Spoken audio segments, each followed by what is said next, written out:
자, 이제 26번부터 한번 봅시다.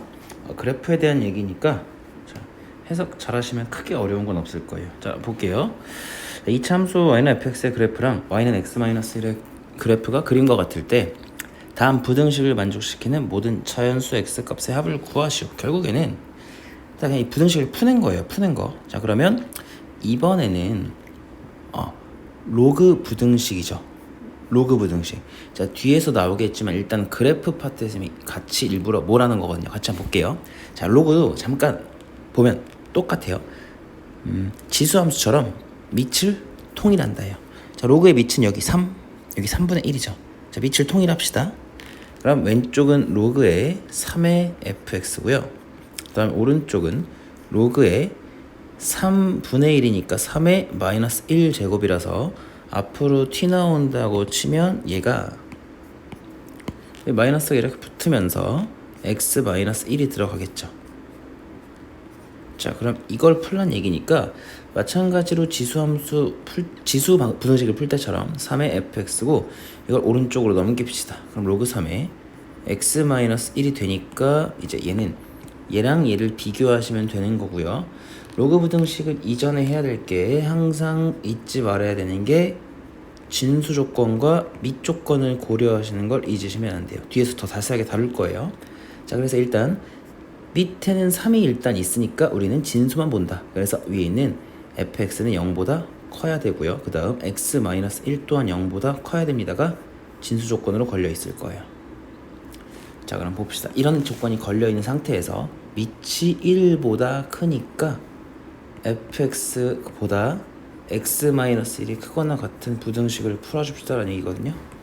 이 부등식을 잘 풀자는 얘기인데, 자, 이걸 식이 없는 데서 어떻게 풀어요? 식을 세워서 푸나요? 아니에요. 자, 식을 세워서 푸는 게 아니라, 자, 얘는 두 그래프의 위치 관계를 생각하자는 거니까, 자, 볼게요. 두 그래프의 위치 관계. 부등식에서 두 그래프의 위치 관계를 생각하는 거라서 왼쪽에 있는 y는 fx라는 함수랑 오른쪽에 있는 y는 x-1이라는 함수의 위치를 관찰합시다요. 자, y는 fx랑 이거의 위치를 관찰한다는 게 뭐냐면 오른쪽이 더 크거나 같죠. 그럼 얘네들은 뭘 풀라는 얘기냐면 쌤, 그래프가 더 위에 있는 범위를 찾을 거예요. 직선이 더 위에 있는 범위를 찾을 거예요. 오른쪽 그림 한번 봅시다. 그대로 나와 있죠. 자, fx보다 y는 x-1이 더 크거나 같은 거니까 y 값이 큰 것들, 다시 말하면 위에 있는 것들. 자, 그럼 위에 있는 건 뭘 얘기하는 거냐면 보세요. 자, 여기서 지금 직선이 위에 있는 거 찾는 거잖아. 그러면 여기까지는 직선이 위에 있어요. 다시 여기서부터는 곡선이 지선보다 위에 있어요. 그리고 다시 여기서부터는 직선이 곡선보다 위에 있게 됩니다. 얘네들보다 더 위에 있잖아. 그래서 어떻게 범위를 잡는 거냐면 선생님이 교점이 있어요. 여기도 교점이 있어요. 그럼 우린 여기서 누가 더 위에 있는 거? 직선이 위에 있는 거. 그러니까 분홍색에 해당하는 범위를 찾아주면 답이에요 라는 얘기고요. 그럼 얘보다 왼쪽 또는 여기 있는 4보다 오른쪽 범위를 찾아주시면 되고 등호 들어가 있으니까 결국은 x가 4보다 크거나 또는 이거보다 작거나 같으면 돼요. 선생님 저기 값이 안 나와 있는데 그래서 이게 있는 거야. 진수 조건이 시작이 되는 거예요. 자, fx가 0보다 큰 부분만 볼 거예요. and x가 1보다 큰 부분만 볼 거예요. 그럼 x가 1보다 큰 부분이면서 자, x가 1보다 큰 거 여기죠. 그래서 이거보다 오른쪽만 볼 거예요. and fx가 0보다 큰 쪽만 볼 거니까 자, fx가 0보다 큰 부분. 자, 그럼 여기서부터 출발해서 어디까지를 본다는 얘기냐면 여기서부터 정확히 얼마까지만 7까지만 나는 값을 보겠다 이런 얘기를 하는 거예요. 0부터 7까지만 보겠다. 그래서 자, 진수 조건을 따져주시면 이 첫 번째 해당하는 진수 조건 x가 0부터 7까지만, 그 다음 두 번째 해당하는 진수 조건 x가 1보다 클 때, 그리고 아래 부등식을 풀었더니 얘는 볼 필요가 없어요. 왜냐면 진수 조건에 해당되지 않으니까. 그래서 일단 얘만 갖다 쓸 거고 여기가 4니까 우리가 아래 부등식을 풀어서 파악한 건 x가 4보다 크다를 볼 거죠. 그럼 세 개의 교집합을 찾아주는 거니까 자, 1보다 크면서 4보다 크면서 0보다 크고 7보다 작은 조건. 세 개의 겹치는 부분을 생각하면 x는 4보다는 크고 7보다는 작겠다. 그래서 이 범위가 문제에서 원하는 답이 됩니다. 그래서 문제에서 구하라는 건 저 범위에 해당하는 자연수 값의 합을 구하라 했으니, 자, 4보다 크고 7보다 작다. 에이, 아까 등호가 있었으니까 4보다 크거나 같다죠. 그래서 4보다 크거나 같다니까 4, 5, 6. 그래서 세 개의 합은 15가 되겠죠. 자, 그 다음 이제 두 번째, 우리가 이제 배웠던 지수 부등식에 대한 얘기를 좀 다시 한번 봅시다.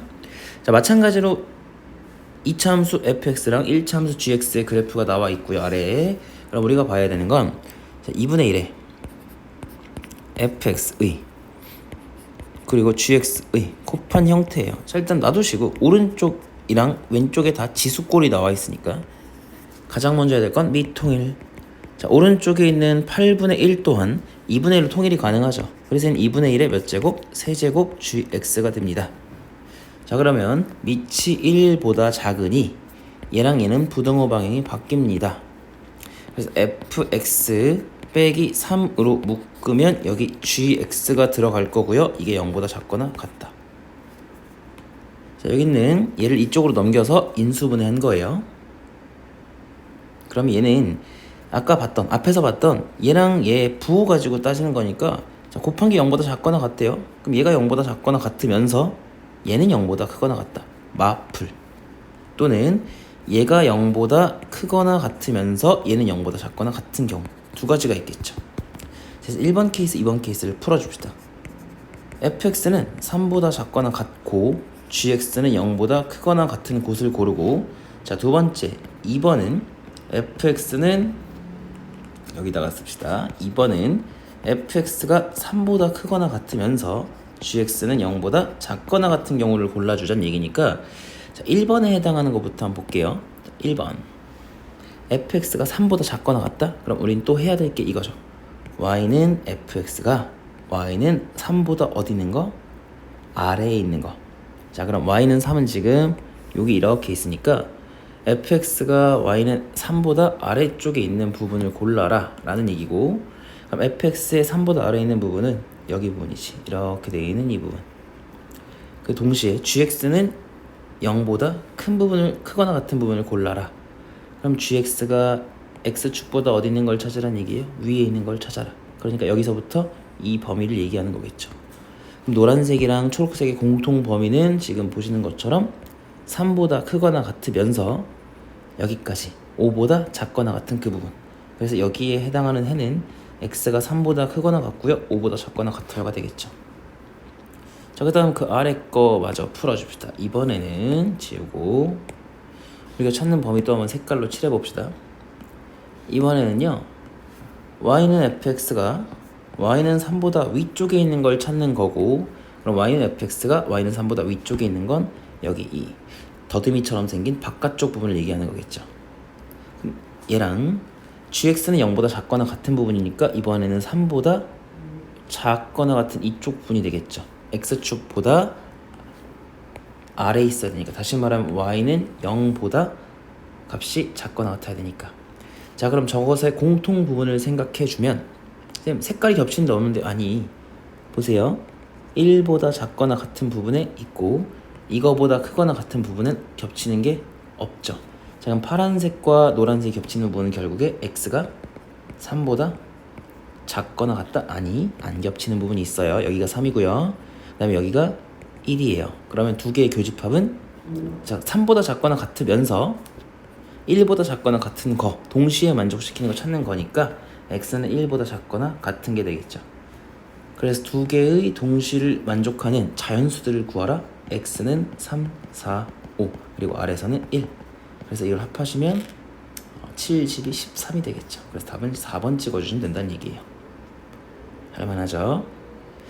자, 그래서 그래프를 활용해서 부등식을 풀어가는 과정에서 여러분들이 알아두셔야 될 건, 자, fx가 gx보다, 이걸 적어두세요, 크다라는 부등식을 푼다. 자, 이 부등식을 풀어야 돼 라고 한다면 나는 이런 짓을 할 수 있다고요. 이 함수랑 이 함수를 식을 세워서 푸는 거 말고 y는 fx랑 y는 gx란 두 함수에 뭘 그려서 그래프를 그려서 그것의 위치 관계로 해석할 수 있다. 그러면 여기 있는 크거나 같다 의미는 어디 있다? 위에 있고 아래에 있는 경우를 구하면 된다. 그래서 위치 관계로 해석하니까 y는 fx의 그래프 그리고 y는 gx의 그래프를 보면 된다라는 사실. 저거 좀 꼭 좀 기억 좀 해주세요. 쉬운 4점 또는 어려운 3점으로 나올 수 있는 소재예요. 아시겠죠? 자, 정리를 해두도록 하시고 우린 넘어갑시다. 자, 이제 28번입니다. 아까 지수 방정식에서 치환이 있었다면 이제 지수 부등식에서 나올 거예요. 자, 이런 거예요. 4x야 통일 가능 2의 2x예요. 그리고 뒤에 거는 4 곱하기 2의 제곱을 앞으로 끄집어낼 수 있으니까 4 곱하기 2의 x 더하기 a가 있어서 그냥 일반적인 부등식으로 풀 수는 없어요. 얘 때문에 왼쪽에 2 놓고 오른쪽에 2 놓고 싶은데 4가 껴있어서 안 된다. 그러니 뭐 한다? 치환한다. 치환 시 주의해야 될 거는 뭘 따지자? 범위를 잘 따지자. 그럼 우린 누굴 치환하냐? 2의 x를 t로 치환합니다. 그럼 치환하는 순간 t는 0보다 일단 큰 애가 되겠죠. 여기까지가 아까 전에 계속 연습했던 세팅이에요. 자, 이걸 다시 써봅시다. t 제곱 마이너스 4t 더하기 a가 0보다 커요라는 부등식을 관찰하는 건데, 자, 조건을 이제 볼게요. 문제 조건이 뭐라고 나왔냐면 모든 실수 x에 대하여 얘가 항상 성립해야 된대요. 다시 말하면 자, 모든 실수 x에 대해서 얘에다가 그러니까 내가 x에다가 무엇을 집어넣든 간에 항상 얘는 0보다 큰 값이 나와야 된다는 얘기야. 되겠어요? 자, 근데 우리는 저걸 보기가 불편해서 치환을 해서 t에 대한 2차식을 보고 있는 거 맞아요? 자, 얘는 2차 부등식이에요. 자, 2차 부등식. 근데 중요한 건 누구로 바꿨어요? x가 아니라 t로 바꿨으니까 t에 대한 해석을 해야 되거든요. 여기 보시면 모든 실수 x야. 근데 얘를 t로 바꾸는 순간 t는 0보다 크죠? x에 뭘 집어넣어도 0보다 항상 커요. 그럼 문제가 뭐 어떻게 바뀌는 거냐면 0보다 큰 모든 실수 t에 대하여로 발문이 바뀌는 거예요. 0보다 큰 모든 실수 t에 대하여. 그러니까 0보다 큰 모든 실수 t에 대하여 이 2차 부등식이 성립해야 합니다로 문제가 바뀌었어요. 그렇게 되도록 a를 잘 결정해 주자. 돼요? 자, 그러면 자, 얘는 어떻게 생각하는 거냐면 2차 부등식 또한 방금 전 봤던 거예요. 함수의 위치 관계로 보시는 거예요. 자, 함수의 위치 관계. 봐봐요. 왼쪽에 있는 걸 보시면 왼쪽에 이거 그다음에 저거를 끌고 온다고 치면 y는 t제곱 마이너스 4t 더하기 a라는 몇 차 함수니? 2차 함수예요. 근데 이 2차 함수랑 오른쪽에 있는 걸 떼어보면 얘는 무슨 축이에요? x축이에요. 얘는 2차 함수고요. 얘는 x축이에요. 자, 2차 함수가 x축보다 어디 있도록? 위에 있도록. 2차 함수가 x축보다 위에 있도록. 단 t가 0보다 어떨 때? 클 때에 대하여. 그러니까 왼쪽은 안 보겠다는 얘기예요. 그러니까 이렇게 된다고요. 얘보다 항상 위에 있어야 돼요. 언제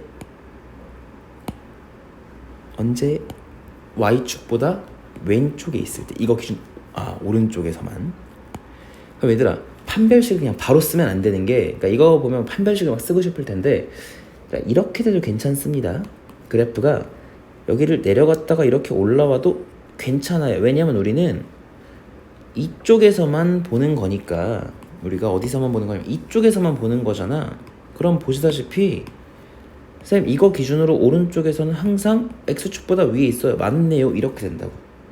그래서 꼭 판별식을 쓰면 안 되고, 아까 전에 우리 봤던 것처럼 이 경우에도 범위가 정해져 있죠.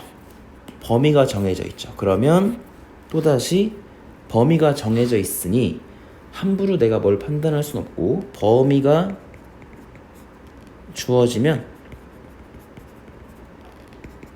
d 축 함을 잘 쓰자예요. D축함. 자, 그럼 축방부터 봅시다. 축방부터 보시는 거예요. 그럼 얘는 축방이 결정돼 있죠. y는 t제곱 마이너스 4t니까 t는 2가 축의 방정식이지. 얘는 이렇게 될 거잖아. t 마이너스 2의 제곱 완전 제곱식 되고 플러스 a 마이너스 4가 될 테니, 자, 그럼 2에서 대칭축을 갖습니다. 그럼 이제서야 여기서 대칭축을 가죠? 그럼 얘가 x축보다 항상 위에 있으려면 어쩔 수 없네. 이렇게 돼서는 안 되겠다. 무조건 어디 있어야겠다? 위에 이렇게 있어야겠다. 얘랑 접해도 안 되겠다. 왜냐면 0보다 어떻다 그랬으니까? 크다 그랬으니까. 그러면 판별식을 써도 이제는 괜찮은 거야. 왜냐면 축이 2라서 얘 기준으로 오른쪽에 있어요. 그럼 이제 얘를 결정할 수 있는 건 무슨 식을 쓰자? 판별식을 쓰자. 축방을 봤더니 얘가 결정이 되는 거고, 그래서 얘는 판별식이 0보다 작다. 같으면 안 되겠죠. 따라서 저기 판별식 써봅시다.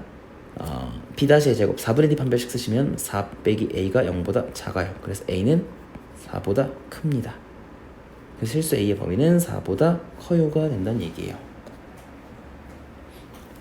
자, 그래서 아까 우리 방정식에서 했던 것처럼 방정식에서도 치환했을 때 근이 뭐보다 커요 작아요 했을 때 우리는 범위가 설정되어 있으니 무슨 짓을 했어요? D축함 썼어요. 아까 잠깐 문제를 보시면 우리가 풀었던 문제에서 여기 있죠.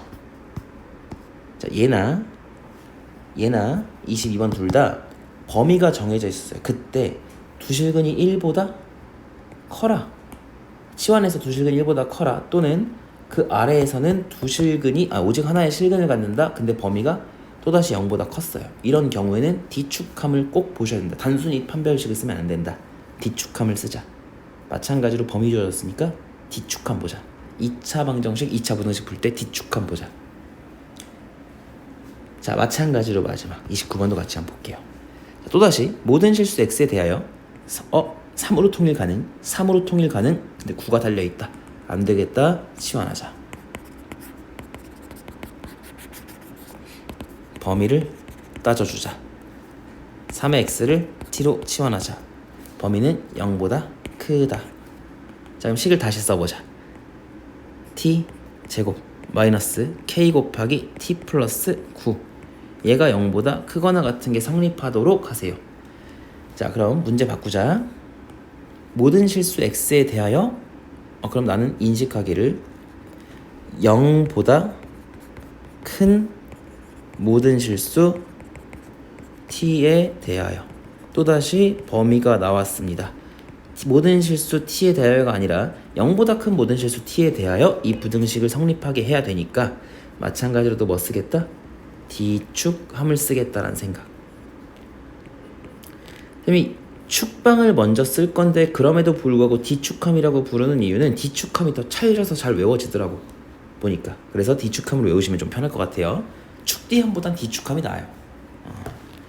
자, 그러면 이제 축을 먼저 볼 건데 이번엔 축이 안 결정돼 있어요. 이게 항상 어려운 문제예요. K가 얼마인지를 모르는 상태고 우리가 이거 결정해야 돼요. 되겠어요? 자, 그럼 D축함을 볼 거니까 축방이 안 결정돼 있어요. 얘가 지금 모르는 상태. 그럼 또다시 우리가 할 일은 쌤, 여기 왼쪽에 있는 y는 이렇게 생긴 2차 함수랑 오른쪽에 있는 y는 0과의 위치 관계를 볼 거예요. 그럼 저는 이럴 거잖아요. y는 t제곱 마이너스 kt 더하기 9라는 함수가 y는 0이라고 한 x축보다 항상 위에 있도록 만드는 거지. 그럼 볼게요. x축 y축인데 우린 어차피 무슨 축만 볼 거다? y축 기준으로 오른쪽만 볼 거다. 오른쪽만 볼 거다. 그래서 얘 일단 축방을 봤더니 써두긴 할게요. 축방은 이제 완전 제곱식 만들려면 t는 2분의 k가 나올 텐데 이게 지금 k 값이 얼마인지 몰라서 축이 여기 있는지 여기 있는지 모르는 상태예요. 오케이? k로 나와 있으니까 몰라. 자, 그럼 이 상태에 대하여 우리가 해야 되는 행동들을 좀 봅시다. 당연히 우리가 봐야 되는 범위는 y축 기준으로 오른쪽만 보겠다라는 생각이고 이 상태에 대해서 죽방을 몰라요. 그럼 해야 되는 몇 가지가 있어요. 선생님 이게 이렇게 돼도 괜찮습니까? 괜찮아요. 이렇게 돼도 괜찮습니까? 괜찮아요. 아니요, 이건 안 돼요. 왜? 오른쪽에선 위에 있어야 되니까 이렇게 돼야겠지. 여긴 등호가 들어가 있으니까 닿아도 괜찮아요. 이렇게 돼도 괜찮. 당연히 왼쪽에서 이렇게 돼도 괜찮. 그러니까 판별식을 쓰는 게 무리가 있다. 왜? 왼쪽에 있는지 오른쪽에 있는지 몰라서 판별식을 바로 보기가 좀 그래요. 그래서 아까 봤던 함수값을 먼저 보시면, 자, 함수값은 일단 0일 때 얼마인지를 보면 돼. 왜냐면 우리가 지금 기준 잡는 게 0이니까 0을 대입해 봅시다. 그럼 함수값이 얼마예요? t는 0일 때 함수값 y는, 자, 대입해 봅시다. 9죠? 그럼 얘는 이미 여기 찍혀 있어요. 9에 찍혀 있어요. 그럼 만약에 축이 왼쪽에 있다면 그럼 얘는 무조건 이렇게 되든 어쨌든 이렇게 올라오니까 항상 성립하는 거 맞나요? 맞아요. 축이 왼쪽에 있으면 다 돼요. 자, 2분의 k가 아예 왼쪽에 있다면 모든 것이 다 가능합니다. 얘가 이렇게 그려지더라도 어쨌든 9를 지나가야 되니까 오른쪽에선 항상 x축보다 위에 있을 수밖에 없겠죠. 아무리 아래로 내려갔다 하더라도 다시 저 9를 지나게 될 거니까. 납득? 오케이. 자, 그러면 2분의 k가 0보다 작거나 같은 건 모두 가능. 그래서 k가 0보다 작거나 같을 땐 항상 성립합니다. 오케이예요. 자, 이제 어디를 볼 거냐면 오른쪽에 있을 때를 볼 거야. 자, 만약에 축이 이쪽에 이렇게 생겨 있다면 이제는 얘가 이렇게 내려가면 안 되지. 왜? 항상 x축보다 위에 있어야 된다며. 그니까 이제 뭘 쓰는 거냐면, 자, 2분의 k가 0보다 큰 쪽에 있을 때는 판별식 또한 0보다 작거나 같아야 됩니다. 왜냐면 닿거나 얘보다 위쪽에 있어야 되니까. 되겠어요? 자, 그래서 이 1번 케이스와 2번 케이스를 나눠준 거고 1번 케이스는 다 성립하는 거고 이제 2번 케이스는 계산해 주시면 되겠죠. 자, k가 0보다 클 때에는 판별식을 써보자. k제곱 마이너스 36이라고 하는 게 마이너스 k의 제곱 빼기 4ac니까 36. 얘가 0보다 작거나 같아야 돼요. k는 6이랑 마이너스 6으로 인수분해 될 테니 마 6부터 6까지의 범위를 갖는다는 얘기고, 그럼 얘랑 이제 교집합을 생각해주면 0보다 크고 6보다 작거나 같다가 되겠죠. 자, 그래서 k는 0보다 크고 6보다 작거나 같다가 되고요. 0보다 작거나 같을 때도 성립한다 했으니 결론 k는 6보다 작거나 같으면 됩니다. 우리 1번에서 구하는 게 k가 0보다 작거나 같아도 되고요. k가 0부터 6까지도 된다며. 그럼 두 개 합치면 k는 6보다 작거나 같아요가 최종 답이 된다는 얘기예요. 되겠죠? 자, 그 다음 이 문제에 대해서 별해만 하나 좀 얘기를 해드릴게요. 조금 더 이 문제를 유연하게 풀 수 있는 생각은, 자, 일단 기본 생각은 방금 전에 했던 것들로 좀 정리를 해두시고, 자, 이거는 별해로 좀 생각해 주시면 되고, 알면 당연히 좋아요. 쌤, 저는요 t제곱 마이너스 kt 더하기 9가 0보다 크거나 같다를 이렇게 풀래요. 0보다 크거나 같은 모든 t에 대하여 얘가 성립해야 되니까 얘를 최소값을 찾아서 그 최소값이 0보다 크거나 같은 걸 보일래요. 그러면 항상 성립하는 게 맞아요. 단 t가 0보다 클 때의 최소값을 찾을 거예요. 이런 생각이고요. 그럼 쟤는 자, t가 만약에 오른쪽에 있다고 치면 그래프가 뭐 이런 식으로 나올 텐데, k가 미안해요. k가 0보다 크거나 같다고 하면 그래프가 오른쪽에서 이런 식으로 생길 거니까 최소값이 그냥 꼭지점이 되겠죠. 그래서 꼭지점이 0보다 크거나 같아야 되니, 자, 이 경우에는 꼭지점의 좌표가 9 마이너스 인수분해 보시면 4분의 k 제곱이 나와요. 얘가 0보다 크거나 같다. 자, 그 다음 얘가 선생님 왼쪽에 있으면요 대칭축이 왼쪽에 있으면요 최소값은 그냥 0일 때예요. 0일 때예요. 그럼 K가 0보다 작다 하면 T에다가 0 집어넣으면 그냥 얼마니? 9예요. 그럼 얘는 최소값이 9인데 그게 이미 0보다 크거나 같네요. 항상 성립해요. 그래서 얘랑 이거 풀어주면 또다시 답이에요. 자, 일단 이 정도로 해두시고 지금 별해로 푼 풀이는 뭐냐면 부등식을 해석할 때 그래프의 위치 관계도 있지만 최대, 최소로 해석할 수 있다는 입장에서 두 번째 풀이를 좀 보여드린 거예요. 자, 여기까지 해서 정리를 잘 해두시고 이제 다음 유제로 학습 좀 하시고 다음 파트에서 다시 시작해봅시다.